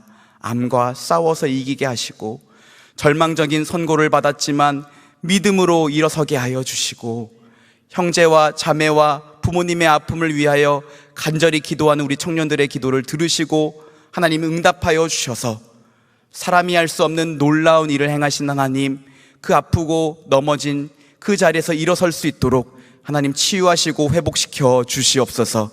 하나님, 마음의 상처와 아픔들로 인하여 괴로워하고 있는 지체들 위로하여 주시고 또 앞으로의 진로의 문제들을 위하여 고민하며 기도하며 최선을 다하여 준비하고 있는 지체들 가운데에 힘 주시고 은혜 주시고 그들의 삶 가운데에 동행하여 주셔서 그들의 삶에 시온의 대로와 같은 놀라운 축복이 열리게 하여 주시옵소서. 만남의 복을 허락하여 주셔서 하나님 기뻐하고 하나님 기쁘게 받으시는 아름다운 가정 이룰 수 있도록 아버지 우리 모두를 축복하여 주시옵소서. 지금은 우리 주 예수 그리스도의 은혜와 하나님 아버지의 크신 사랑과 성령의 위로와 인도하심이 한 주간 동안 은혜에 대한 목마름을 가지고 하나님 앞에 더 가까이 나아가 날마다 우리 주님 사랑하고 믿음 안에서 더욱더 성장하기를 소원하는 주님의 모든 자녀들 위해 그들의 가정과 그들의 학업과 일터의 현장 위에 지금으로부터 영원토록 함께 있을지어다. 아멘.